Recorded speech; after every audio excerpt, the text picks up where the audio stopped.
Caitlin Krajewski, and I'm a 4th grade teacher at Glenmar Elementary School. Hi, Glenmar.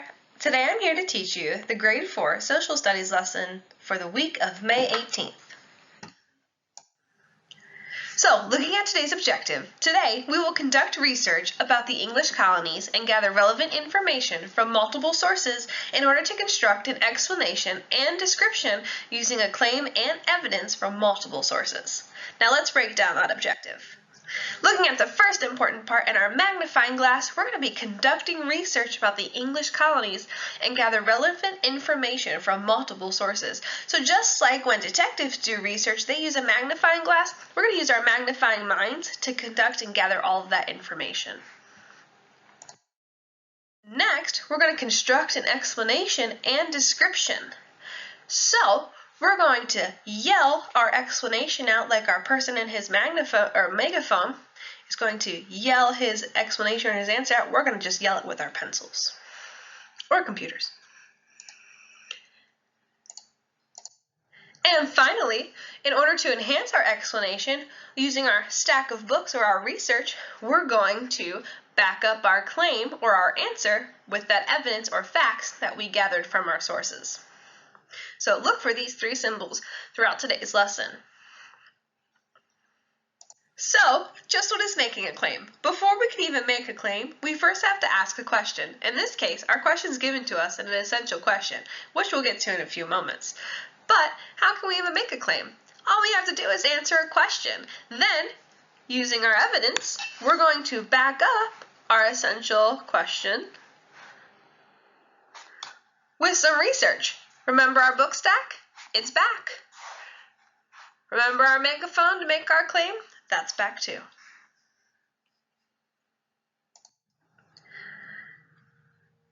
So, making and supporting a claim. Let me give you an example before we really dive in. For example, if I was given the question, how can we help the environment? I might make my claim or answer my question that we can help the environment by picking up trash in the water. But my answer's not done there. I've got to keep going. I've got to use my resources, in this case what I already know, and back up my reasoning. So, animals thrive in clean water, and plastics take a long time to decompose. If we take them out of the water, then we're helping the animals have a cleaner home. So, all I did was answer the question, like my megaphone, and then I supported it with details or facts, like my stack of books. Now, let's get started on today's lesson. So, before we begin, I want you to think about it. Think about, children had very important roles in colonial America. So taking our time machine all the way back to colonial America, you all would have had a really important role. So do you think you would have enjoyed living in colonial times? Why or why not? I think I might have, but maybe not. I really like horses and would really have liked to travel with horses all for any means to go somewhere. But you know, I kind of like all the technology we have here, especially electricity. So maybe not, and that's okay. What do you think? Now it's time to learn about it. Today you will be exploring how the land and its resources affected the lives of people living in the English colonies. In order to do this, you will gather information from multiple sources, our book stack. After collecting the information, you will develop a claim and explanation, megaphone, in response to the essential question. How did the land and the resources affect the lives of the people living in the English colonies? So here's what we're trying to answer today. Some important things to remember when researching. When exploring a topic and conducting research, historians and social scientists try to capture information from different sources. Sometimes they conduct interviews, examine documents, explore maps, and even use math to examine the findings of scientists. Well, today we're going to be definitely looking at a map or two. We're going to look at some documents, but they're going to be in the form of some pictures as well, and a quotation. Each source can provide us with valuable information. However, sometimes a source can mislead you with information that is not important or not related to what we're looking for. And we've got to be super sleuths with our magnifying glass today to be able to kind of weed out the information that we might not really need. And finally, it's always important when looking at a source to ask yourself one valuable question. Does this source have all the information that will help me answer my essential question? And that's what our Show What We Know today is, answering that essential question. Remember, we have to ask ourselves that question while researching and while looking through our research and our sources using that magnifying glass. And today we're going to have to really look at how the land and its resources affected the lives of the people living in the English colony, or in the English colonies. So, here's our first stack of books. The English colonies. Let's get some background first. Soon after the arrival of the Pilgrims in North America, other English settlers began arriving and establishing colonies. By 1733, England had 13 colonies in North America. These colonies covered a large area of land and offered a variety of resources to the people living there. The land and resources of the colonies were an important influence on the lives of the English colonists. So looking at this picture, you know what? I do see some resources being used here. I see this house right here. That looks like that's made out of wood, and wood comes from trees. I see these guys right here, these men, they look like they're farming the land. So you know what? It looks like these colonists, just from those two examples, really looks like they're really working the land to get as much as they can out of it in order to survive. Now, it's time for us to work together to take a look at the 5 different resources that we're going to be answering questions about. And we're going to be looking at the essential questions as well. So, we're going to work on that Show What We Know while we're working through our triads. Are you ready? A map of colonial products. The land and resources of the English colonies in North America allowed colonists to grow and make a wide variety of products. This map shows the places where many of the colonies' most important goods were produced. So when reading a map, the first thing I like to do is read the title, which in our case here is Colonial Products. So we're going to be talking about the goods that the colonists traded. Then what I like to do is I like to look at the key. So when reading this map, what are some things I might see? And here's my key right here. So I might see the New England colonies, I'm going to see the Middle Atlantic or our bread baskets, and our southern colonies. I'm going to see that line.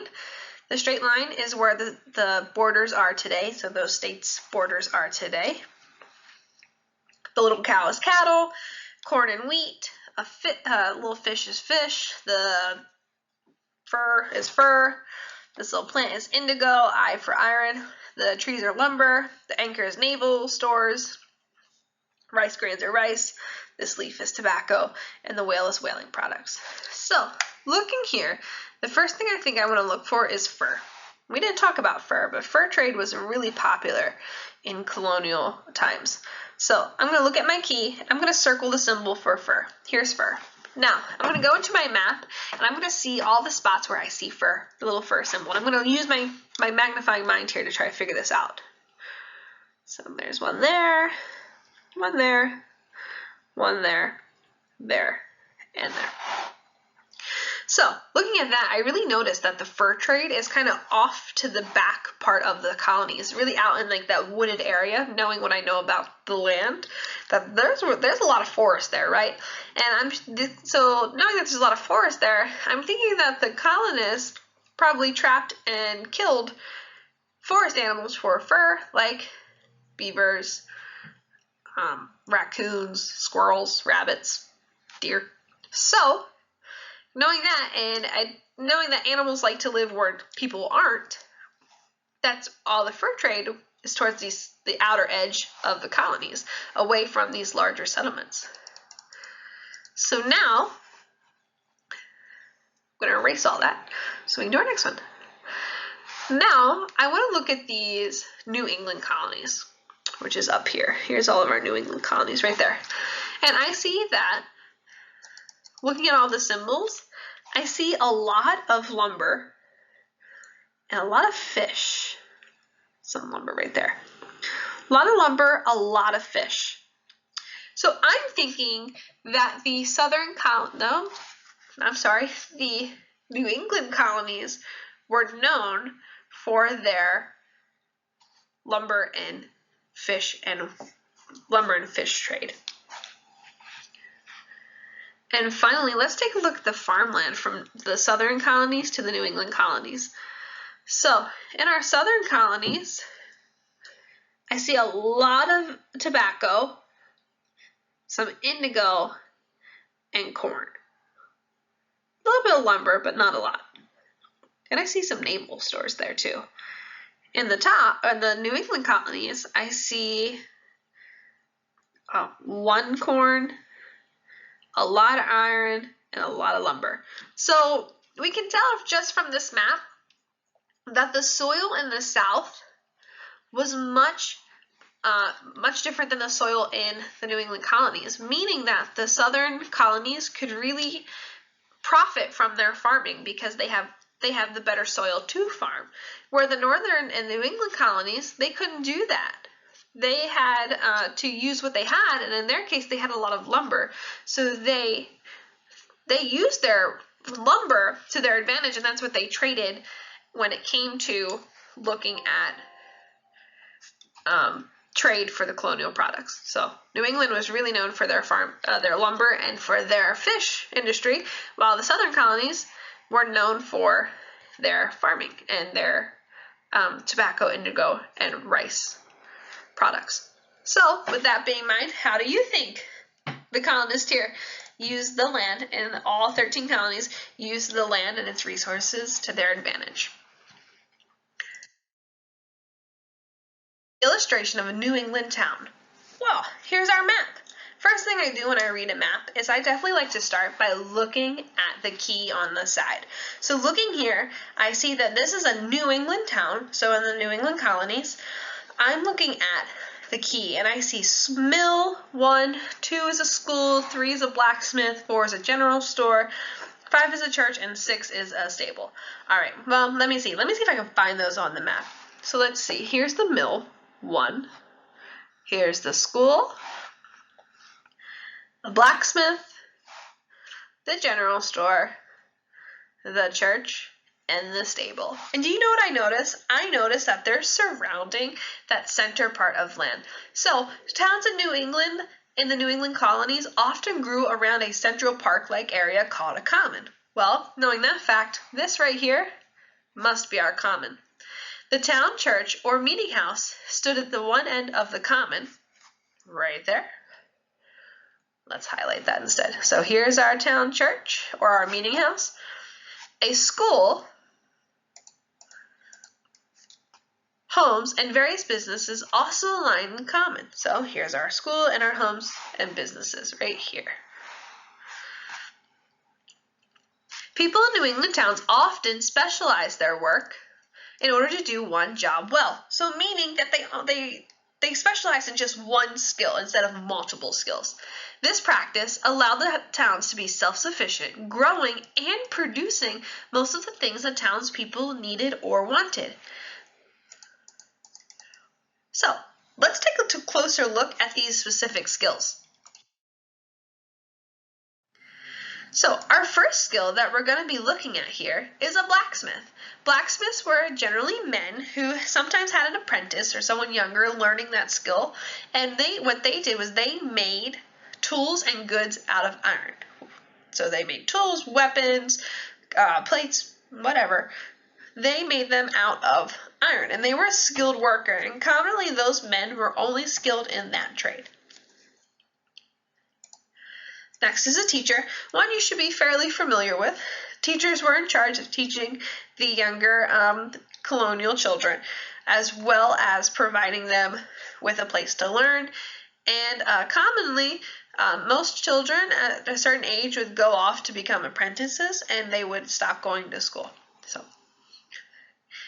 And our mill worker. Our mill worker was skilled in working the machines at the mill. They were very simple machines at that time, nothing like the factories we have now. And commonly the mill was responsible for cutting down trees and slicing the logs in half for building materials. So all of these three skills were, they took many years of training. So our next one is our store clerk. A store clerk is also a general goods store surrounded our common. They were responsible for our selling groceries and other goods to our townspeople, as well as providing them with goods that they might not be able to get in town. Our church, or our meeting place, this was where our main meeting place of our colonial town is. This one, for example, the specific one is in Colonial Williamsburg.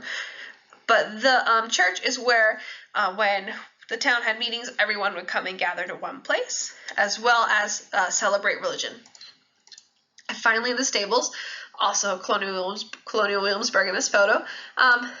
This is where all the livestock was kept for the town, commonly horses, and we can't just put a horse in a stable and let it go. People have to go in and take care of it. So there were people called stable hands who would go in and take care of the livestock there. They would feed it, take care of them, keep them warm in the winter, you know. So let's go back to our map. We can see that here's our jobs, right? We can see that our jobs are here. So knowing that there's some jobs that we could be someone who works in the mill, which is up here. Notice it's by the water. So that's how New England town shipped logs up and down to the other New England colonies. We could have a teacher who ran in the schoolhouse, a blacksmith who worked with iron, a general store who provided goods for the town folks. We could have someone who was a religious leader, like a preacher or a priest, and they would be in charge of running the religious services on those days of the week, as well as maybe a mayor of the town. And then back here we have our stables. And our stables is where, as you can see in this picture, our horses were kept.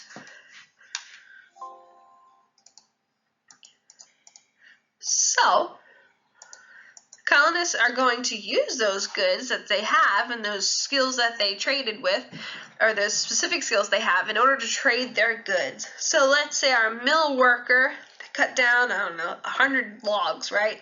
And they're shipping them down to another New England colony. And maybe that New England colony works in the field. They work the fields, right? And they grow corn. So maybe this specific town can't grow corn. So what they're going to do is they're going to barter and trade for goods. Our mill worker's going to say, you know what? I've got 10 logs. I will sell to you for 3 barrels of corn. And they're going to barter and trade for goods that they may not be able to have access to, but still need to survive.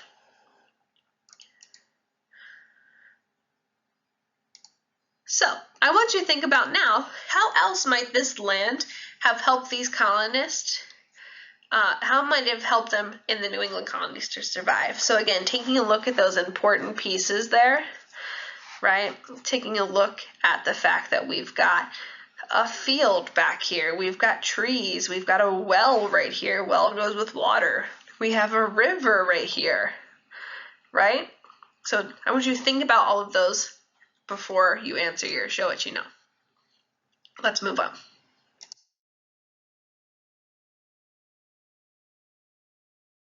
Is an illustration of the southern plantation. In the southern colonies, plantations became an important part of the economy. These large farms could grow large amounts of cash crop, such as indigo, rice, and tobacco. Some plantations also included docks, areas for raising cattle, and shops for skilled workers, such as carpenters. So looking at this image, I see a variety of different places here in our southern plantation. The first thing I see is this large farmhouse in the center, and this is where our plantation owner lived. I also see fields for growing cash crop, stables here in the back. I see a dock as well. Now, this area over here is the slave quarters, and we have learned that slaves had a key role into the southern plantation way of life. And we knew that slaves were responsible for farming the fields as well as taking care of the houses and the cattle and livestock. So, looking here, let's look at how these plantations made money. So, the first thing that this plantation could have done is right here. They could have farmed their cash crops. So, this plantation may have grown rice, it may have grown tobacco or indigo, which is used to dye clothing or cloth materials. Or they could have made money here by raising cattle, pigs, and chickens, and they would take them to the market to sell or trade. So now we have our goods produced, our cash crops, and our cattle. Some plantations did just one, some plantations did both. So some plantations grew cash crops and didn't raise cattle or livestock. Some plantations raised livestock and not planted anything, and some plantations did both. The plantations that did both, we can safely assume they made the most money during that time. So we have all of our goods, now what? So now we have to ship our goods or take it to market. And we can take it one of two ways. We're either going to take it down and out this front path to market, which is in a relatively close distance to our plantation, or we're going to take it out this way onto this boat right here at the dock, and we're going to ship it to England, because in England they don't have tobacco, they didn't grow rice, and they didn't grow indigo. So they used the goods that the southern colonies produced to trade for tea or for money. So thinking about all of this and how southern plantations have more than one source of income, I want you to think about all of these sources that are shown, and how do you think the land and its resources affected the lives of the people living in the southern colonies? New England whalers. Fishing and whaling became an important industry in New England's coastal cities. Fishers could sell or trade their surplus catch, and whalers prospered because of the oil made from whale blubber was very popular. When whales became harder to find close to shore, whalers had to build larger boats that could travel farther out to sea. So, in this picture, some things that I see are, well, here's those larger ships. So they must be trying to hunt whales out farther from shore. I do see a whale right here. I'm thinking that this is the water that shoots out of their blowholes when they surface to breathe. And I also see down here, I see some men in some smaller boats with some spears, and I'm assuming they're killing the whale that surfaced right here, as well as some icebergs. So that tells me that the weather's got to be pretty cold while we're here. Pretty cold up in New England at this time. So let me erase my drawings here so we can keep moving. So those are the things that I see. Maybe you see something else too. So as this group of colonists, they had to build these larger boats to take them farther out into the Atlantic Ocean to hunt these whales. However, they had to do this because they were killing all of the whales that were closer to shore. This meant that the whalers were over-whaling, right? They were overfishing, so there wasn't enough whales at the shore, closer to shore, to provide the colonists with the tools that they needed to survive, or the resources that they needed to survive. And whalers killed whales for multiple reasons. One, they killed them for their blubber. Their blubber was able to be burned to keep them warm. They also used their bones for tools as well, a very sturdy tool from whales. So the New England colonists knew this when they started hunting whales, and they started hunting more and more whales, and the whales said, you know what, nope, not going close to shore. So the colonists said, but we need these to survive.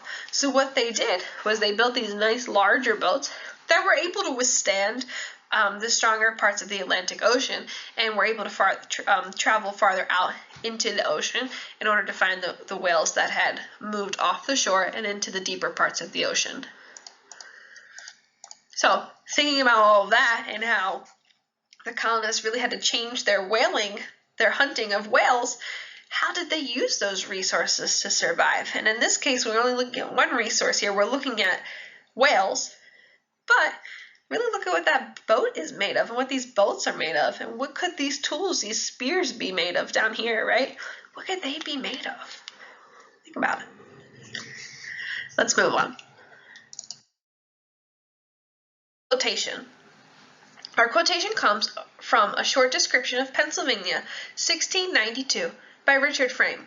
And our quotation says, "The fields, most beautiful, yield crops of wheat and other things most excellent to eat." So, our colony of Pennsylvania is located right here. Let me change my pen color. There we go. Right there. It's surrounded by 3 other colonies of New York, New Jersey, and Delaware. And these 4 colonies altogether are our middle colonies, made up what's called our breadbasket colonies. And they're called the breadbasket colonies because wheat, which is referred to in our poem, as well as shown here, wheat is our key ingredient when it comes to making bread. So these 4 colonies were known for their bread production, and that's what they traded with the other colonies, was bread. So, and bread was a really important part of their colonial trade. So, and what made these colonies so special was that their soil and climate was really good for raising crops like wheat, corn, and rye, another ingredient in bread, corn, and rye as well. The author's using really descriptive and positive language here about the land, right? So Richard Frame here describes the fields as most beautiful and excellent, right? So he's got a really positive outlook on these breadbasket colonies, especially the fields in Pennsylvania, calling them beautiful and excellent, meaning that they probably produce a lot of really good crop. So thinking about that and how wheat and rye and corn were really popular crops here in the middle colonies, or these breadbasket colonies, how does the growth of wheat and corn and rye, how does that affect the lives of those breadbasket or middle Atlantic colonists? Think about it. We're going to move on. So now it's your turn. Showing what you know, what you're going to do is you're going to use the 5 resources that we just went over to answer the questions for each source. We've done that. And your own knowledge of social studies. Now, you're going to write a well-organized response about how the land and its resources affected the lives of the people living in the English colonies. Your responses should have a clear claim or answer, along with evidence or facts to support it. In your response, remember to answer the essential question. So here's what we're answering. Oh, let's not do it. How did the land and its resources affect the lives of the people living in the English colonies? First things we want to do is develop a claim or an answer in response to the question. Then we're going to describe how people living in New England, Middle Atlantic, and Southern colonies use the land and its resources. And finally, make sure you go back and support your claim with details and examples from the sources. So that is it for me. I hope you enjoyed my lesson today. I know I enjoyed teaching you all.